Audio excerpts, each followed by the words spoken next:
Western Europe is now ruled since the end of the Roman Empire by Germanic kingdoms, the kingdom of the Merovingian Franks, the Lombards, Visigoths, Saxons, and Angles.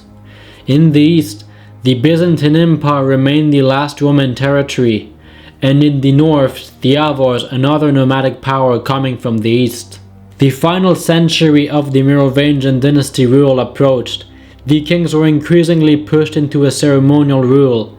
The Frankish Kingdom was divided into 3 regions, with each of them ruled by a mayor of the palace under the king's power: Austrasia, Neustria, and Burgundy in the southwest.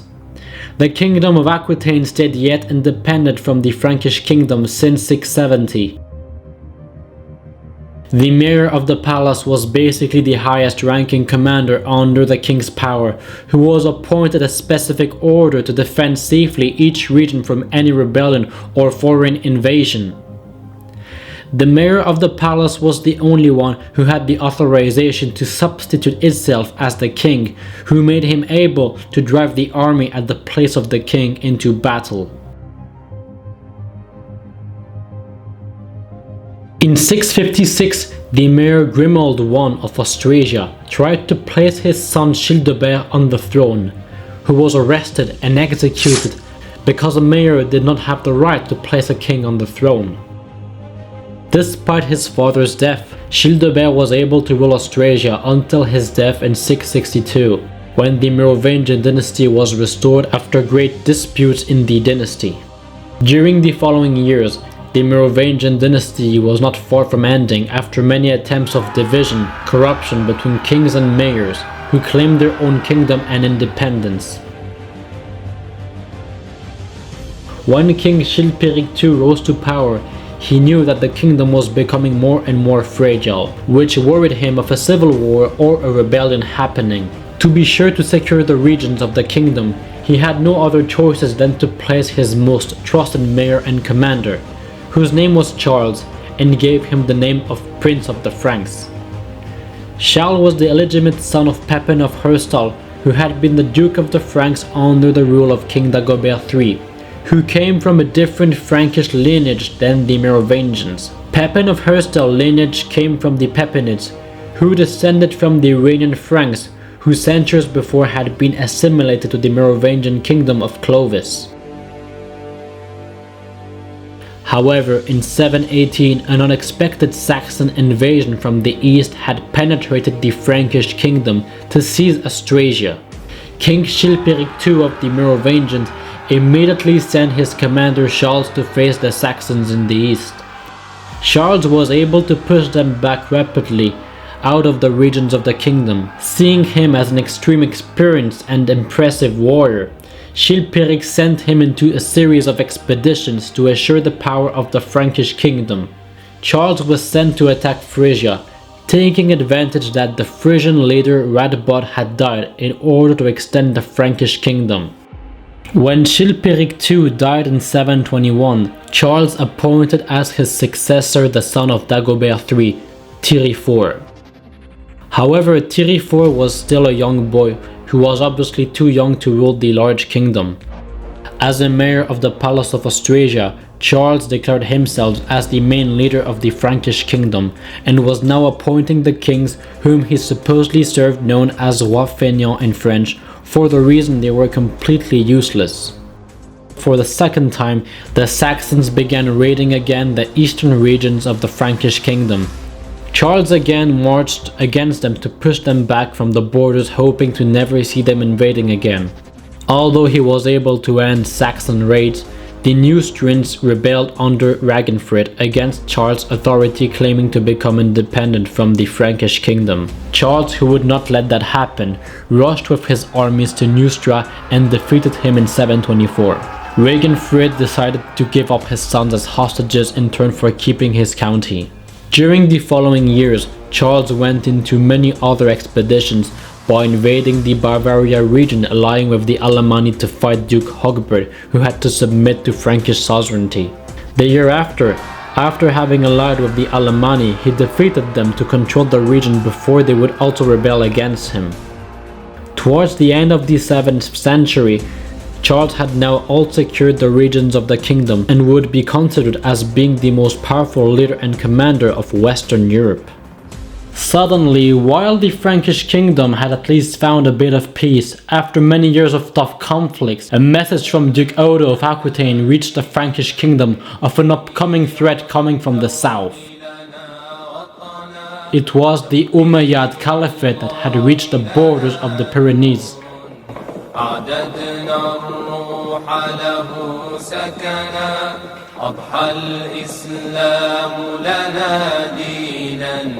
وجميع الكون لنا وطنا توحيد الله لنا نور أعددنا الروح له. Since the middle of the 5th century, when Prophet Muhammad founded Islam after receiving the word of God by Angel Gabriel in Arabia, defeating the Meccans at the holy battle of Badr, he expanded Islam all over Arabia.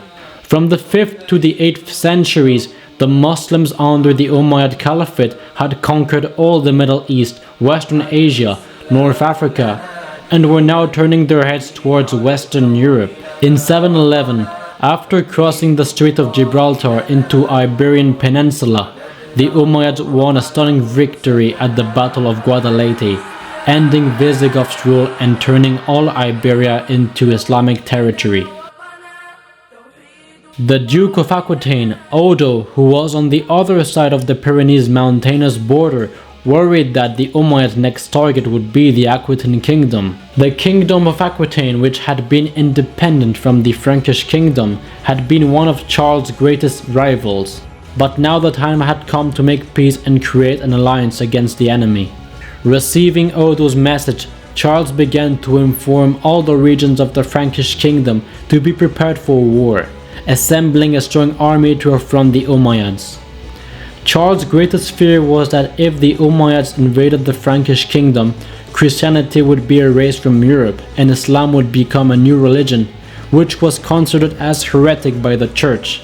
This new religion and belief of these people gave them the name of Sarrasins in French or Moor in Spanish, coming from Greek meaning the ones who live under a tent in the desert, referring to the Arabic traditional way of living. Meanwhile, the Umayyads began raiding the southern territories of the Kingdom of Aquitaine. Duke Odo didn't know if he could wait some help from Charles, who wouldn't necessarily help him, seeing him as his rival. Both the Frankish Kingdom and Aquitaine couldn't know what were exactly their intentions to face the Umayyad threat. Unlike their failed campaign against the Eastern Roman Empire to siege Constantinople, the Umayyads seemed still prepared to pursue their conquest of Europe. However, the Muslims did not know much about the Franks and the territory of modern Western Europe, as it would be the first time the Muslims went that far since their expansion from Arabia to affront an enemy who had a completely different way of fighting. For the following reason, they preferred to avoid the Frankish kingdom and focus themselves into invading the region of Septimania, which was still under Visigoth rule. On the other hand, Charles was well informed of the Umayyads, about their military tactics, strong and weak points, with the news he had received from the Byzantine who had fought against them 2 years before. The Frankish armies of the regions were all ready for any attack and waited impatiently for the Arabs to come. In 719, the Umayyad crossed the Pyrenees mountains and attacked some small cities today south of France. The Umayyad managed to take control of the city of Narbonne quite easily after pillaging, burning and slaughtering inhabitants. The fall of the city ended the rule of the Visigoths, and the last Visigoth leader, Ardo, was taken back to Al-Andalus for execution. The following year, Septimania was completely under Umayyad rule after the conquests of the cities of Nîmes and Carcassonne.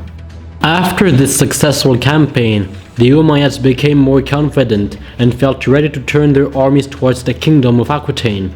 In 721, the Umayyad began their new campaign into Aquitaine, reached the city of Toulouse and began the siege of Aquitaine's most important city.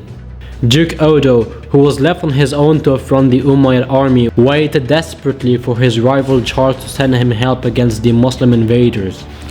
Meanwhile, the Umayyad siege advanced as more and more Aquitaine mercenaries surrendered to the Umayyads. The Umayyad army commander Al-Sam had brought for his campaign siege engines, infantry, a few Berber cavalry from North Africa, and a number of Arabic mercenaries, as well as Basque slingers. At last, on the 9th of June 721, Duke Odo decided to affront the Umayyad with his small force of Frankish Aquitaine mercenaries and cavalry. The only way for Odo to prevent the siege of the city was to encircle the Umayyads from behind, taking advantage they were busy sieging.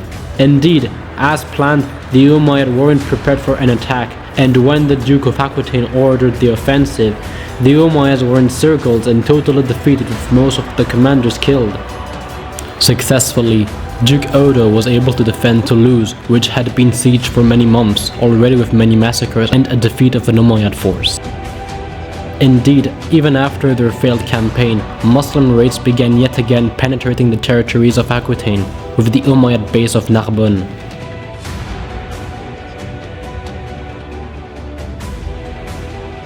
In order to end these raids once and for all, Duke Odo sent a message to the Muslim governor of Catalonia, Munusa, proposing him his beautiful daughter in marriage and a large amount of gold.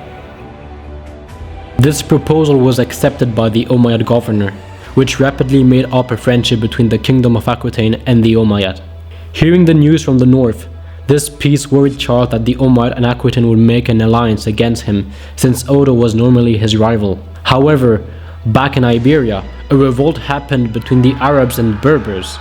For the reasons, according to the Arab Muslim culture, it was a blasphemy for a Muslim nation to ally with an infidel, as well as the arranged marriage of Munusa and Odo's daughter. Munusa knew he had done a mistake, as in 730, a new Umayyad governor arrived in Iberia, known as Al-Rahman al-Ghafiqi. Al-Rahman al-Ghafiqi revolted against Munusa to get rid of him. Munusa escaped by trying to get to Aquitaine by crossing the Pyrenees mountains, where he was killed by Al-Ghafiqi, throwing himself off a cliff.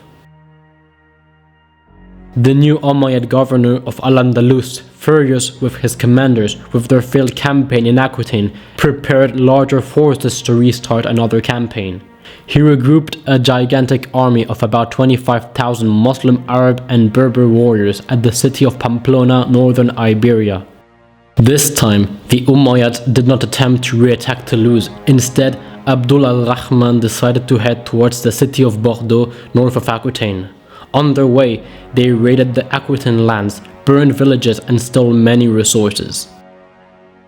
When the Umayyad army reached the city, they began sacking it with many people slaughtered and many taken prisoners. Duke Odo responded to this attack by sending his armies again to try and ambush Al-Rahman army as he had done at Toulouse. Although this time, learning about their defeat at Toulouse, Abdul al-Rahman al-Ghafiqi managed to ambush him and defeat his army near Bordeaux.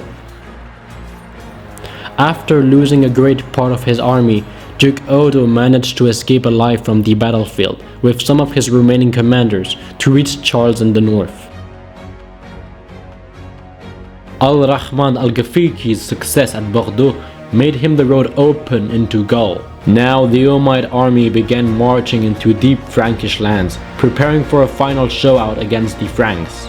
Their successful campaign as well as their Islamic beliefs convinced them that they would be able to rule the world. However, victory was still far away, as if the Umayyad Caliphate wished to take control of Gaul, they would now need to face the great prince of the Franks, Charles, the master of the Frankish Kingdom, who had allied with Duke Odo, who together had assembled a great force to fight the Umayyads. While the Umayyads marched towards the north, they continued to burn and pillage some villages and cities to show their superiority and strength to the Franks. However, as they advanced towards the Loire River, the Umayyads realized that they would have to delay their main attack, because their army needed to live off the land as they advanced. They had to wait for the area's wheat harvest to be ready, and then until a reasonable amount of the harvest would be stored. This delay permitted Charles and Odo to march as well towards the south. Charles was aware that the Muslim cavalry was the strongest point of the Umayyad army, so he decided to find a place where the field would not be adapted for their cavalry in order to take advantage of their weak points. Abdul al-Rahman's plan was to reach the holy city of Tours, which was known in Europe for its rich abbeys and churches with gold. As the great Muslim army was on its way to capture the city of Tours, they were spotted by a large Frankish Christian army, which blocked their passage between two rivers. It was the Frankish army of Charles.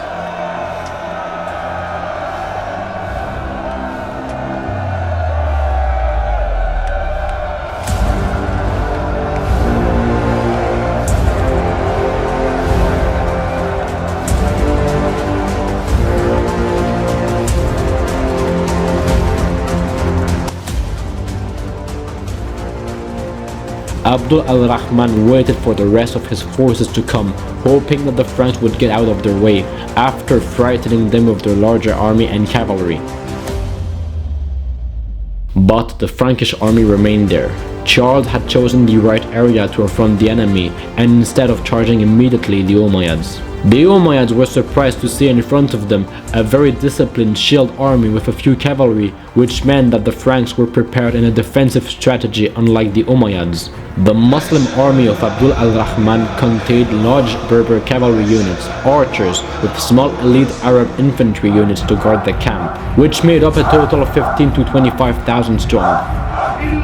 On the other hand, the Frankish army of Charles was essentially composed of strong Frankish mercenaries, Burgundians, Alemannis, and Duke Otto's Aquitaine cavalry units, which made up to 20,000 strong. This famous battle, known as the Battle of Poitiers in French, took place on the 10th of October 732. After waiting for enough time, the Muslim commander ordered the cavalry to charge the Frankish units. As expected, Charles' army was well prepared to defend against the cavalry with their large shield walls. And as the cavalry charged the Frankish infantry, the Franks were able to push them back very easily by chopping the horses' feet with axes, causing many losses to the Umayyad cavalry. Despite their strong defense, many Franks were killed by the Umayyad horse archers and spears, who were able to encircle and move very rapidly towards the Frankish units, which was rather slow due to their heavy shields. After the first Umayyad charge, Abdul al-Rahman sent the second Muslim cavalry unit to charge, sending all his Arabic units forward. The power of his cavalry and infantry penetrated this time the Frankish lines, and almost reaching Charles, but were yet again pushed back by the Franks. While Frankish infantry held again with difficulty the line, Charles found the opportunity to send Odo and a small part of the Aquitaine cavalry to burn the Umayyad camp. Abdul al-Rahman, who didn't realize what was going to happen, continued to charge with his men until death, shouting Allahu Akbar, God is great. Suddenly, after noticing that Odo had reached and destroyed the Umayyad camp, a panic was created in the Umayyad army, with many men retreating to defend their camp. Abdul al-Rahman was furious and called his men back to fight.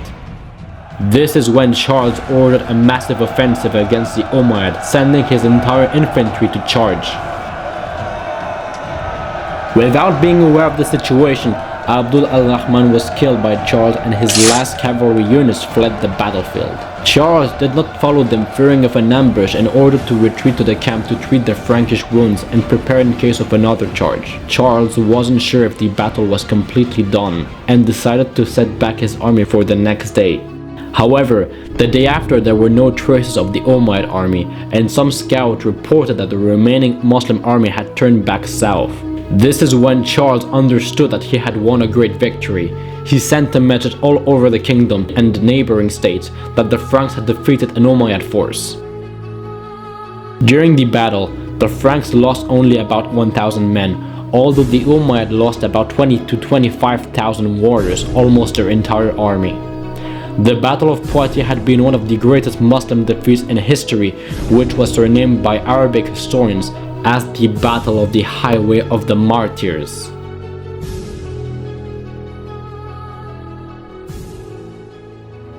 This victory at the Battle of Poitiers was now informed by many European nations, such as the Saxons, the Lombards, and the Byzantine Empire, that Muslims had been defeated by Charles, who would now be known with his name as Charles Martel, which would immortalize him in history and considered as the warrior to stop Muslim expansion in Europe. As if this battle had been lost, Western Europe would have probably been under Islamic rule. Later, during 734, Charles went with his armies towards the south to destroy the remaining Umayyad forces by allying with the Lombard forces. Even though Muslim raids would continue in the region during a few more centuries, the Muslims would never attempt to conquer Western Europe yet again, and would instead later begin to turn their eyes towards Eastern Europe and the city of Constantinople. The Franks were now seen by Europeans as extreme warriors and Charles as the most powerful commander warrior leader of Europe. Nonetheless, Charles Martel never became king of the Franks, remaining mayor of the palace until his death in 741. For the mercy of serving the Frankish Kingdom, Charles Martel would have the privilege to be buried as a king and could only be blessed by God at the Holy Cathedral Church of Saint-Denis in France with all the Merovingian kings since Clovis I. Charles Martel had not only been a defender of Western civilization, but as the first knight to appear in history.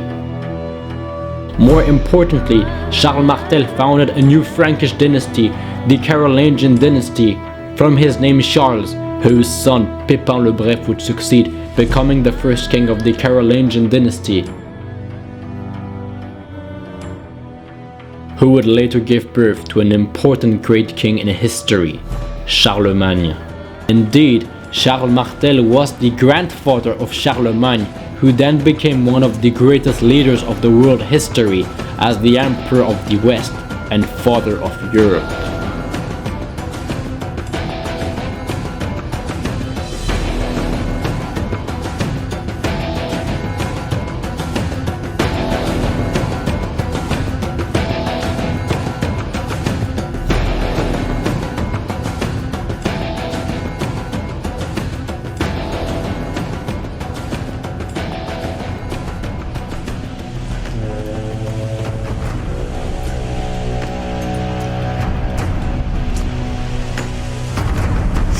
On vigor of the waves of skimming barren summits to the verdant plains.